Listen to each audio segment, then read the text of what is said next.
Hai semua, perkenalkan saya Prilsi Keterniunima, mahasiswa jurusan Sosiologi, Fakultas Ilmu Sosial dan Politik Universitas Nusa Cendana, kelas A semester 3. Di sini saya akan mereview buku ke-6 Teori Sosiologi Modern di bawah judul Pierre Bourdieu. Dalam buku ini terdapat beberapa bab. Pada bab yang pertama membahas tentang buku untuk dibaca. Pada bab yang kedua membahas tentang antropologi dan strukturalisme. Pada bab yang ketiga membahas tentang eksperimen dan epistemologi. Pada bagian yang keempat membahas tentang latihan kebiasaan dan lapangan. Bab yang kelima membahas tentang simbolik dan reproduksi sosial. Pada bab yang keenam membahas tentang budaya, status, dan perbedaan. Pada bab yang ketujuh membahas tentang penggunaan bahasa. Pada bab yang kedelapan membahas tentang menggunakan Bourdieu. Dalam buku Pierre Bourdieu, kita dapat melihat dan tidak perlu diragukan tentang ekonomi sadar yang merujuk pada studinya tentang sistem universitas Prancis, Homme Académique, sebagai buku untuk pembakaran. Sebagian orang dalam berusaha keras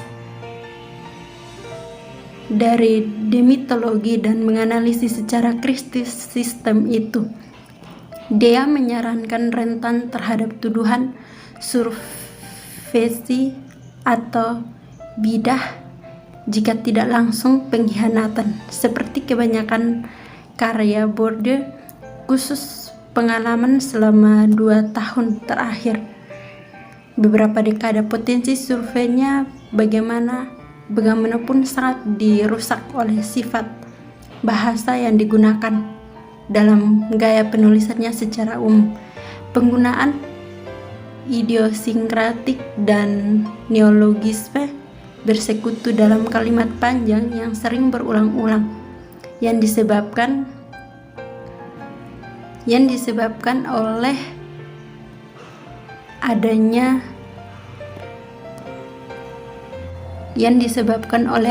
subklausa dan jalan memutar diskursif, digabungkan dengan diagram yang rumit dan skema visual untuk menghadapkan pembaca dengan tugas yang banyak, baik itu sarjana, lulusan, atau ilmuwan sosial profesional yang menemukan dan menaklukkan sebagian pembaca untuk mengumpulkan apa yang ditulis, karena yang memiliki kebutuhan baik kalimat panjang atau subklausa.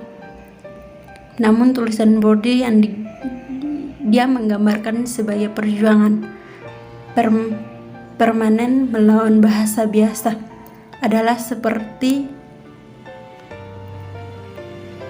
pada bab selanjutnya adalah seperti yang tidak bertele-tele, tidak jelas, kompleks, dan meninggikan.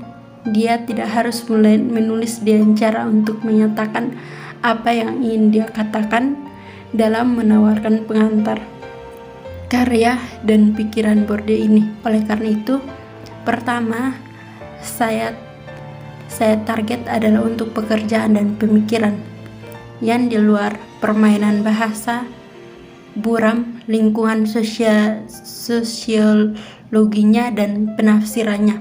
Dengan kata lain, niat saya adalah untuk menerjemahkan Bourdieu ke dalam bahasa yang jelas dan sejelas mungkin. Oleh karena itu, ini adalah sebuah buku untuk dibaca.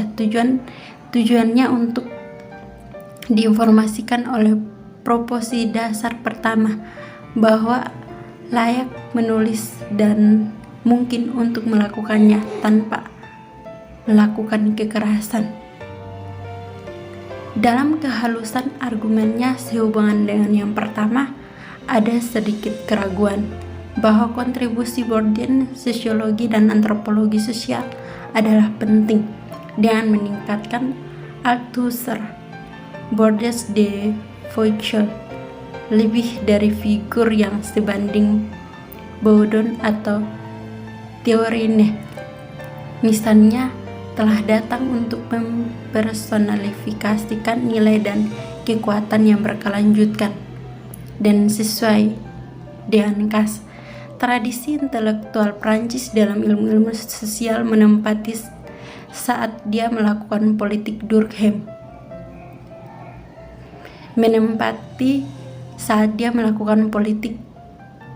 Dari ruang teoritis yang dibangun dari arus yang berbeda dari Max Weber dan Durkheim, strukturalisme dan intelektualisme, pesimistis, determinisme,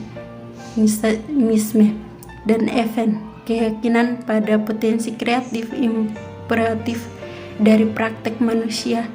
Ia merencanakan sumber inspirasi yang menarik dan heterodoks untuk teori sosial pada tahun 1990-an.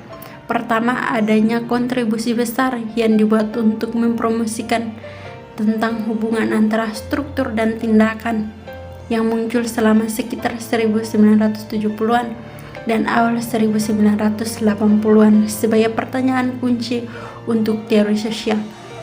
Kedua, dan dengan perbandingannya yang menarik, dengan kata lain, kontribusi itu secara konsisten telah dibingkai oleh keterlibatan antara pekerjaan empiris yang sistematis yang mengandalkan etnografi atau pendekatan survei sosial dan teori refleksi. Kedua aspek karya Bourdieu yang begitu menarik, teori tanpa empiris, penelitian kosong, penelitian empiris tanpa teori buta. Ketiga, dan sebagian mungkin dari fakta bahwa Bourdieu telah menjadi peneliti sosial aktif sepanjang pertanyaan epistemologi tentang sifat mencukupi pengetahuan sosiologi dan kondisi-kondisi yang memungkinkan adalah pusat dan pengetahuannya.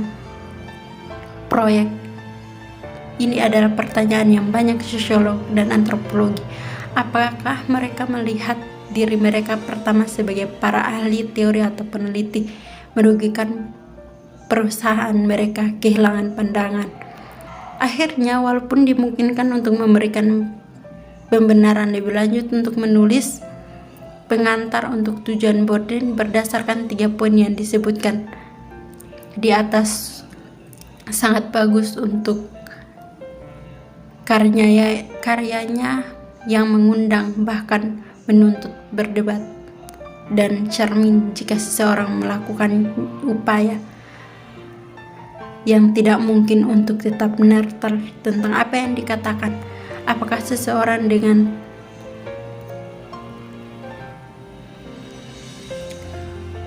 oleh karena itu, buku ini memiliki tujuan. Yang pertama, menghasilkan laporan kritis yang tetap tentang karya Bourdieu yang dapat diakses oleh siswa. Kedua, dapat melakukan untuk memeriksa berbagai karya Bourdieu. Dan yang terakhir, melempatkan epistemologis Bourdieu dan tulisan metodologi di pusat akun. Demikian penjelasan singkat saya mengenai buku ke-6 Teori Sosiologi Modern dengan judul Pierre Bourdieu. Dalam mereview buku ini banyak sekali kesalahan dan kata-kata yang kurang berkenan dan bahkan tidak nyambung sama sekali. Karena itu, saran dan kritik sangat diharapkan untuk perbaikan ke depannya. Atas perhatiannya diucapkan limpah terima kasih. Sekian.